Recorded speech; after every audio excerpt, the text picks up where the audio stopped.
तो अमेरिका कहता है कि हम ये बोझ क्यों उठाएं। अगर इनसे हम डायरेक्टली बात करते, जो आपने बात अभी की न्यू याल्टा वाली, अगर चीन, रूस और अमेरिका में कोई अंडरस्टैंडिंग ओवरऑल होती है, कोई रूल्स ऑफ द गेम बन जाते हैं कि 21वीं सदी में हमने कैसे आगे बढ़ना है और विदाउट कॉन्फ्रंटेशन। यही तो मैं पूछ रहा हूँ कि एक तरफ उनकी नेशनल सिक्योरिटी स्ट्रेटेजी में थ्रेट रशिया और चाइना है। वो तो पुरानी थी ना जी। नहीं, अभी नए में तो चाइना है ना, जो नया है, उसमें चाइना है, उसमें चाइना, रशिया, नॉर्थ कोरिया, चार मुल्क। अच्छा, अब मुझे आप ये बताएं कि वो असल पिछले हफ्ते डॉक्यूमेंट, ये जो डॉक्यूमेंट आया है वो मेन थ्रेट तो वो है, वो तो पिछले हफ्ते, पिछले साल का डॉक्यूमेंट, पिछले साल का डॉक्यूमेंट है। तो अब दुश्मन कौन है ट्रंप का? कम से कम चाइना और रशिया को तो दुश्मनी समझ रहा ना, नॉर्थ कोरिया को समझ रहा। फिर कौन है? देखे ना, मतलब उनके अलाइज, मतलब ये फिर कैसे हो गया? मतलब उनके ये अमेरिका ने खुद दुश्मन क्रिएट किए हुए हैं ना जी। ये तो अमेरिकन तो नहीं, तो इस वक्त ट्रंप का दुश्मन कौन है? एक जमाने में Russia was willing to join the NATO, और आपको पता है कि नेटो का क्या सिलसिला हुआ था?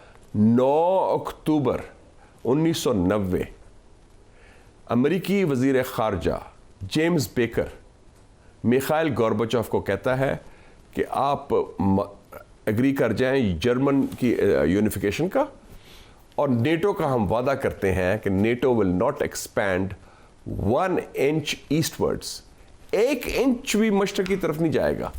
वो वादा खिलाफी की इन्होंने। रोमानिया, बल्गेरिया, चेक रिपब्लिक, पोलैंड, सारे मुल्कों को तो शामिल कर दिया आपने। अब तो बात इधर गड़बड़ शुरू हुई कि यूक्रेन तक पहुंच गए वो, और ये मत मारी गई कई मुल्कों की, उन्होंने अपनी न्यूट्रल हैसियत खत्म कर दी। अभी 2 साल वो शामिल हो गए नेटो, फिनलैंड, स्वीडन वाला भी। अच्छा, और नहीं, मैं सिर्फ ये आपसे कह रहा हूँ कि चाइना, अच्छा पहले तो मुझे पता नहीं, चाइना का मैं पूछ रहा हूँ, चाइना क्या यूरोप के अंदर अभी सारे सीईओज गए हुए थे, दुनिया भर के सीईओज चाइना पहुंचे हुए थे, बहुत फायदा हो रहा है क्या चाइना? और एक बात ये भी चल रही है कि चाइना के पीस कीपर्स शायद, या ब्रिक्स के पीस कीपर्स आ जाएं यूक्रेन में। चाइना कहाँ खड़ा है इस वक्त? चाइना की जगह को मैं समझता हूँ इन is a very good position.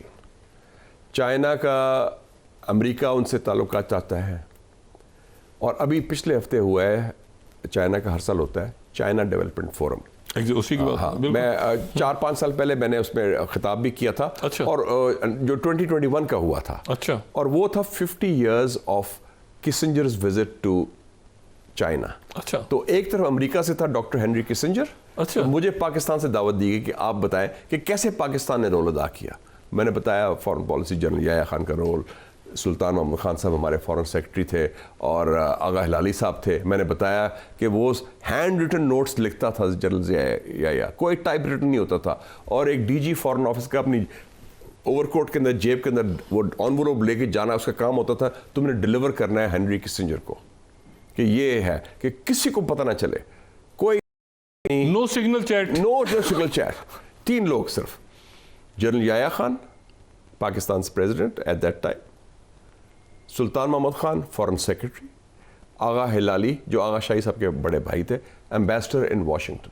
बस वो जुबानी बताता था किसिंजर की ये काम करना है, वो नोट्स लेके वो खुद फिजिकली जाता था। उस वक्त मेरे ख्याल से एक बल्गारिया या रोमानिया में भी एक चैनल खुला हुआ था, जो रोमानिया में जो वो नहीं चला, वो निकला चाउशेस्कू था उनका प्रेसिडेंट के थ्रू। लेकिन आप देखें पाकिस्तान का कितना कलीदी किरदार था।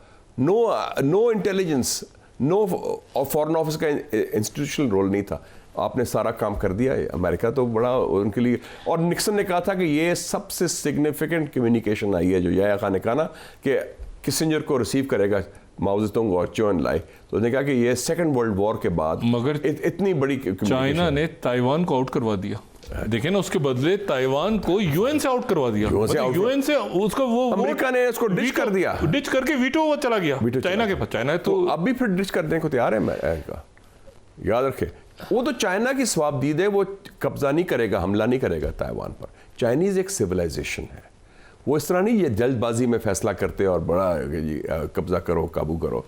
अमेरिकी स्टाइल नहीं उनका, बड़े आराम से फूक के कदम लेते हैं। चाइनीज इसको थोड़ा सा हंस नहीं रहे होंगे कि वो कॉलोनियल पावर्स, वो मुल्क जिन्होंने ओपियम वॉर छेड़ी 1840, और अमेरिका और बरतानिया ओपियम वॉर, ठीक है ना, ओपियम वॉर्स, और यूरोप के भी मुल्क सारे थे ये सारे, और इन्होंने जो वहाँ पे बर्बादी फैलाई ओपियम वॉर्स के बाद, और जो सेंचुरी ऑफ ह्यूमिलिएशन, 1840 से 1949 तक फिर इंकलाब आया तो ख़त्म हुआ। उस सॉइल पे अब बात हो रही है चाइना की as a peacekeeper. BRICS suggest कर रहे हैं, ब्रिक्स और यूनाइटेड नेशंस और बाकी मुल्क जो हैं, नेटो नहीं, पुतिन कह रहा है कि बाकी कोई मुल्क आना चाहें तो आ जाएं। अच्छा, तो अब ये जो सूरत हाल है यहाँ चाइना, एक देखें हिस्ट्री भी तो आपने बात की कि उसमें 40 गालिबन दुनिया भर से सीईओज थे उस चाइना डेवलपमेंट फोरम में, और टॉप के सीईओज। अच्छा, टॉप के टिम कुक वगैरह जो एप्पल का जो है, टिम कुक का वो पहुंचा हुआ, दूसरे पहुंचे हुए सारे। ये चाइना जो है वो क्या इस, और बड़ी खुशी से वो गए, उन्होंने शुक्र किया, शी जिनपिंग से मुलाकात हुई, बड़े उन्होंने कहा कि हम तो सपोर्ट करते हैं। ब्लैक रॉक का जो है था टॉप इन्वेस्टमेंट कंपनी जो है। तो इसमें ये सारे जो लोग हैं, क्या चाइना यूरोप के अंदर जो वैक्यूम क्रिएट हो रहा है उसको चाइना देखिए, रशिया तो एज एग्रेसर है ना यूरोप के नज़र में, लेकिन चाइना तो एज एग्रेसर नहीं है। इस चाइना के बारे में अब राय तब्दील हो रही है। पहले ये पिट्ठू बने हुए थे यूरोपियंस अमेरिका के कि चीन के खिलाफ उनके हम भी पाबंदियां लगाएंगे। अब उनको समझ आई कि China is a strategic option, China is a reality. और आप देख रहे हैं कि चाइना अभी ये BYD कंपनी जो है इलेक्ट्रिक व्हीकल की, BYD बिल्ड योर ड्रीम्स, वो कहाँ कंपनी खोल रही है? हंगरी में। कहाँ खोल रही है? मेक्सिको में। नहीं तो इलॉन मस्क चाइना में है। देखिए ना, ये इलॉन मस्क की वालदा चाइना में रहती है। शी लिव्स इन शंघाई, बड़ी पॉपुलर है उधर उसकी अपनी वालदा। हाँ, कई साल नहीं लेकिन और वो उसकी सारी कंपनी, सारा उसका जो है बिजनेस कारोबार उधर चाइना में है। अच्छा, तो ये मुशाहिद, तो चाइना की जो लॉबी है वो ट्रंप के घर में है। फिर सवाल वही, ट्रंप की लड़ाई किससे है और शी जिनपिंग की लड़ाई किससे और पुतिन की लड़ाई किससे है? ट्रंप लड़ाई नहीं चाहता डॉक्टर साहब, वो कारोबारी आदमी है, बिजनेसमैन आदमी नहीं, तो है। स्ट्रेटजी पॉलिसी, वो कहता है ये लड़ाई से अमेरिका को फायदा नहीं हुआ, पैसा जाया हुआ है, हमारे जर्नैल नालायक हैं, हमारी CIA नालायक है, ये फेल हो गए हैं, अब नई पॉलिसी बनाएं। वो लड़ाई नहीं चाहता। दुनिया की जंगें खत्म हो जाएंगी। हाँ, तो खत्म करना चाहता है ना वो। नहीं, मगर अमन शांति पूरी दुनिया में नहीं, वो क्या एंगेज करो, कुछ लो कुछ दो, एक मोहल्ले में, हम एक घर में, मतलब बिजनेस का ट्रांजैक्शन करें। नहीं तो नहीं, ये देखे ना उधर कंडीशन। मैंने मजाक से पिछले हफ्ते मेरी बात हो रही थी, वो अल-कुद्स डे था, ईरानी एम्बेसडर ने किया हुआ था। मैं कहा तुम लोग ट्रंप से बात करो यार। ये तो ट्रंप, तो मुझे लगता है कि जो तेहरान के बाजारी होते हैं ना, बाजारी बिजनेसमैन को बाजारी कहते हैं ना, मैं कहता हूँ उस टाइप का बंदा है। नहीं, ट्रंप अटैक करेगा ईरान पे? नहीं, ईरान पे जो मेरी इतलात है कि उनकी बैक चैनल टॉक्स शुरू हो गई हैं खुफिया खामोशी से, through UAE, United Arab Emirates.